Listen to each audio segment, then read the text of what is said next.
గ్యారంటీలకు నిధులు ఫుల్, నిధుల సమీకరణకు పక్కా ప్లాన్, 6 గ్యారంటీలకు ఖర్చు రూపాయలు 54,000 కోట్లు, కొత్త ఏడాదిలో రూపాయలు 64,000 కోట్ల టార్గెట్, రాష్ట్ర రుణ ప్రణాళికకు ఆర్బీఐ గ్రీన్ సిగ్నల్, ఒక్కో త్రైమాసికంలో 16,000 కోట్ల రూపాయలు, ఆర్బీఐ నిధులే రాష్ట్రాలకు రక్ష అని చెప్పేసి మనం వార్త వస్తున్నాం. మొత్తానికైతే నూతన ఆర్థిక సంవత్సరంలో 6 గ్యారంటీలను ఒక ఉద్యమంలాగా అమలు చేయాలని లక్ష్యంగా పెట్టుకున్న నేపథ్యంలో అందుకు అవసరమైన నిధుల సమీకరణకు ఎలాంటి డోకా లేకుండా రాష్ట్రంలోని కాంగ్రెస్ ప్రభుత్వం భారీ ఏర్పాట్లు చేసింది.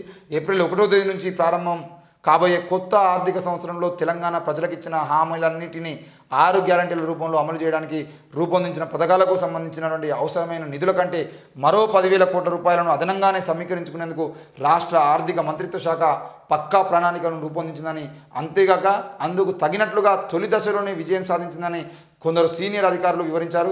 కాంగ్రెస్ పార్టీని అధికారంలోకి తీసుకొచ్చిన 6 గ్యారంటీలను అమలు చేయడానికి బడ్జెట్లో 54,000 కోట్ల రూపాయలను వ్యయం చేయాల్సి వస్తుందని ప్రాథమికంగా అంచనా వేశామని, కానీ కొత్త ఆర్థిక సంవత్సరానికి రూపొందించుకున్న రుణ ప్రణాళిక ప్రకారం ఏడాది ముగిసే నాటికి ఏకంగా 59,500 కోట్ల రూపాయల నుంచి గరిష్టంగా 64,000 కోట్ల రూపాయల వరకు రిజర్వ్ బ్యాంక్ ఆఫ్ ఇండియా నిధులు ఇచ్చేటువంటి అవకాశాలు ఉన్నాయని చెప్పేసి చూస్తున్నాం. మొత్తానికైతే మరి 59,000 కోట్ల రూపాయలు వస్తాయంటున్నారు. 54,000 కోట్ల రూపాయలు సరిపోతాయి మన 6 గ్యారంటీలు కనిపించి కాంగ్రెస్ పార్టీ అంటా ఉంటే 60,000 కోట్ల రూపాయలు 64,000 కోట్ల రూపాయలు కూడా మనకు అప్పచ్చే అవకాశం ఉంది అనిపించి చెప్తున్నారు. మీరు అప్పులు తీసుకురండి, మా మీద ఫ్రీ పథకాలు పెట్టండి, మా మీద భారం పెంచండి, రేట్లు పెంచండి, మళ్ళీ ఏంది అని అంటే మేము ఫ్రీ బస్ ఇస్తున్నాం కదా, ఫ్రీ బస్ ఇస్తారు కాబట్టి మొగోళ్ళు రేట్లు పెరుగుతాయి, ఫ్రీ బస్ ఇస్తున్నాం కదా మిగతా రేట్లు పెరుగుతాయి, ఫ్రీ బస్ ఇస్తున్నాం కదా నూనె ధర పెరుగుతుంది, ఫ్రీ బస్ ఇస్తున్నాం కదా మిగతా రేట్లు పెరుగుతాయి, ఫ్రీ బస్ ఇస్తున్నాం కదా కరెంటు రేట్లు పెరుగుతాయి అని చెప్పేసి మొత్తానికి రేట్లు పెంచి ఫ్రీ బస్సును అడ్డం పెడతారు.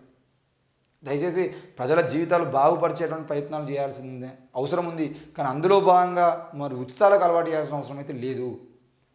ఇక నేడు కేసీఆర్ పొలంబాట, సూర్యాపేట, నల్గొండ, జనగామ జిల్లాలో ఎండిపోయిన పంట పొలాలను పరిశీలించనున్న బీఆర్ఎస్ కేసీఆర్, అన్నదాతకు అండగా నిలవడమే లక్ష్యం, నేరుగా రైతులతో ముచ్చటించిన కేసీఆర్. ఈ పని ఏదో 10 ఏళ్ల నుండి చేసేది ఉంటే అప్పుడప్పుడు రైతులతోని, లేదంటే విద్యార్థులతోని, రైతు సంఘాల నాయకులతోని, కూలీలతోని, ఉపాధి హామీ కూలీలతోని, గ్రామాల్లో ఉన్నటువంటి ఆశా వర్కర్లతోని, కండక్టర్లతోని, వాళ్ళతోని, వీఆర్ఈలతోని, వీఆర్ఓలతోని, రెవెన్యూ అధికారులతోని, వీళ్ళందరితోని, రాజకీయ నాయకులు కాదు, కనీసం గ్రామాల్లో పనిచేసేటువంటి గ్రామ సర్పంచుల దగ్గర మొదలుకొని వార్డు మెంబర్ల వరకు వీళ్ళతోని కాకుండా గ్రామాల్లో ఉండేటువంటి ఉద్యమకారులతోని, పార్టీ నాయకులతోని, కార్యకర్తలతోని ఒక్కరోజైనా మీటింగ్ పెట్టి మాట్లాడి ఉండేది ఉంటే ఈరోజు పార్టీ పరిస్థితి ఇట్లా ఉండేది కాదు. ఇవాళ పొలం బాట పట్టినావు, 10 ఏళ్ళు ఎందుకు ఫామ్ హౌస్లో వండుకున్నారు?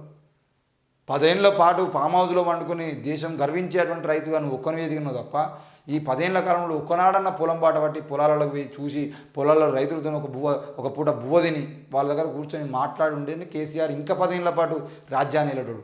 ఇన్ని రోజులు ఫామ్ హౌస్ పాలన చేసి ఈరోజు పొలం బాట పట్టేదంటే ప్రజలు నమ్మేటువంటి పరిస్థితి లేదు.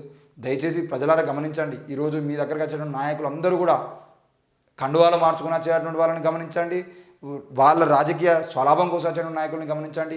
వచ్చే లోక్సభ ఎన్నికల్లో మీరు వేసేటువంటి ఓటు ఏదైతుందో ఆ గుద్దుడుకు వాళ్ళ మెదళ్ళు కూడా పగిలిపోవాలి. ఎట్టి పరిస్థితుల్లో మనం ప్రజలను నమ్మించి మోసం చేసేటువంటి ప్రయత్నం చేస్తే ప్రజలు నమ్మరు అని చెప్పేసి వాళ్ళకి అర్థమయ్యే విధంగా మీరు ఓటు వేయాలని చెప్పేసి కోరుతున్నాను.